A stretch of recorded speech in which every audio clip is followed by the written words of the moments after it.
आज का जो टॉपिक है बेटे वो ये है सब टाइप और सुपर टाइप एंटिटीज। ठीक है, सब टाइप और सुपर टाइप एंटिटीज जो है लगता तो ऐसा है कि पेरेंट चाइल्ड एंटिटीज जैसी है या स्ट्रॉन्ग और वीक एंटिटीज जैसी है, लेकिन ऐसा नहीं है। बाद में सिचुएशन ऐसी होती है कि आपको दो एंटिटीज में बहुत बारीक सा फर्क नजर आता है, बहुत सबल सा डिफरेंस नजर आता है, बारीक सा फर्क नजर आता है, लेकिन वो दो एंटिटीज डिफरेंट होती है, उनमें बहुत सारी चीजें कॉमन होती हैं, उनमें बहुत सारी चीजें कॉमन होती है। जैसे कस्टमर की हम बात कर लेते हैं। कस्टमर अगर हमारे पास एंटिटी है तो customer ID, customer address, phone, NIC, profession, designation, registration card, contact person, tax ID, ये कुछ इसके कैरेक्टरिस्टिक्स हो सकते हैं, एट्रीब्यूट्स हो सकते हैं इसके। ठीक है, जहां समझ में आती है बात। लेकिन एक और बात है कि बाज़ औक़ात कस्टमर जो होता है वो इंडिविजुअल नहीं होता, वो कोई ऑर्गेनाइजेशन होती है। एक कस्टमर इंडिविजुअल नहीं होता, ऑर्गेनाइजेशन कस्टमर होती है। अब यहां पर एक बारीक सा डिफरेंस है ऑर्गेनाइजेशन और इंडिविजुअल के अंदर, होगा वो कस्टमर ही, सारी की सारी कैरेक्टरिस्टिक कस्टमर वाली होंगी। लेकिन जब ऑर्गेनाइजेशन की बात करेंगे तो हम थोड़ा सा डिफरेंट, दो तीन कैरेक्टरिस्टिक डिफरेंट होंगे, और जब इंडिविजुअल की बात करेंगे तो थोड़े से डिफरेंट कैरेक्टरिस्टिक होंगे। तो ऐसी एंटिटीज जो मुख्तलिफ किस्म के दूसरी एंटिटीज से डेराइव हो रही हो तो उन्हें हम सब टाइप और सुपर टाइप की तरफ लेके जाते हैं, जो डेराइव एंटिटीज भी बोलते हैं। सही है, तो लेकिन यह प्रॉपर सुपर टाइप और सब टाइप है, तो यही आप ध्यान में रखेंगे।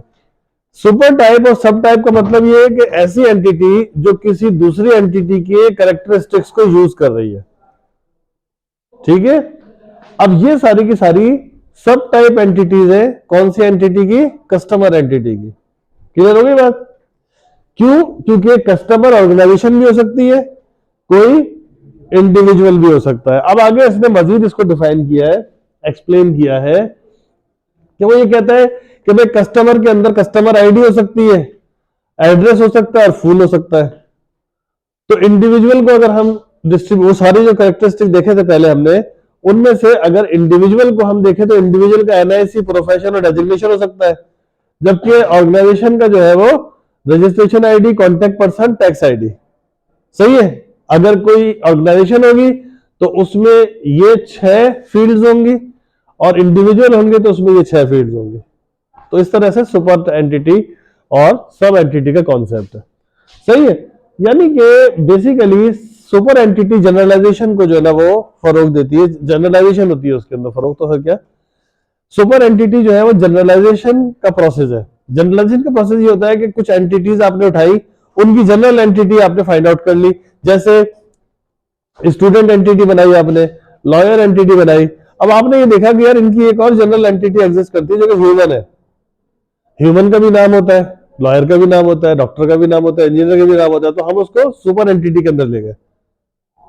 ठीक है, लॉयर सेपरेट कब होगा? जब उसके पास लॉ की डिग्री होगी, प्रैक्टिस होगी, लॉ की प्रैक्टिस होगी उसके पास। डॉक्टर सेपरेट कब होगा? जब उसके पास एमबीबीएस की डिग्री होगी, एमबीबीएस की प्रैक्टिस होगी, एमबीबीएस की स्पेशलाइजेशन होगी। टीचर सेपरेट कब होगा? जब उसके पास टीचिंग एक्सपीरियंस होगा। ठीक है ना, आफ्टर ऑल जितने भी हैं, स्टूडेंट है, टीचर है, नॉन टीचिंग स्टाफ है, क्लर्क है, एडमिन है, प्रिंसिपल है, कंट्रोलर ऑफ एग्जामिनेशन है, तो सारे ह्यूमन है।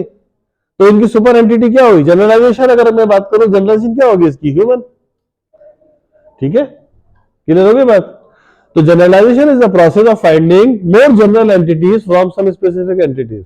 इसका फायदा ये होता है कि आपको एक सुपर एंटिटी डिफाइन कर देते हैं, उनमें बहुत सारे कैरेक्टरिस्टिक डिफाइन आप कर देते हैं। बाकी जो स्पेशलाइजेशन होती है, जैसे अब ह्यूमन की स्पेशलाइजेशन लॉयर और स्टूडेंट होगी, अब लॉयर के अंदर अब आपको कम कैरेक्टरिस्टिक डिफाइन करना पड़ेंगे।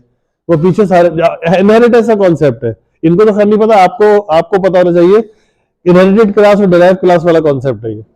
ठीक है, इनहेरिटेड क्लास जो होती है उसके अंदर सारे के सारे जो मेन क्लास होती है उसकी प्रॉपर्टीज, डाटा आइटम्स और फंक्शन सब डिराइव कर रही होती है। कौन सी क्लास? Inherited class. ठीक है ना, तो ये वही कॉन्सेप्ट है। अच्छा, तो जनरलाइजेशन का मतलब यह है कि जनरल टर्म में बात करना, और स्पेशलाइजेशन का मतलब यह है कि कोई ऐसे कैरेक्टरिस्टिक जो उस एंटिटी को स्पेशल कर रहे हैं। सही है, जैसे लॉयर का जो कैरेक्टरिस्टिक है एलएलबी वाला, ये इसे ह्यूमन से सेपरेट कर रहा है। एमबीबीएस जो है डॉक्टर का कैरेक्टरिस्टिक है जो उसको ह्यूमन बीइंग से सेपरेट कर रहा है, ठीक है ना।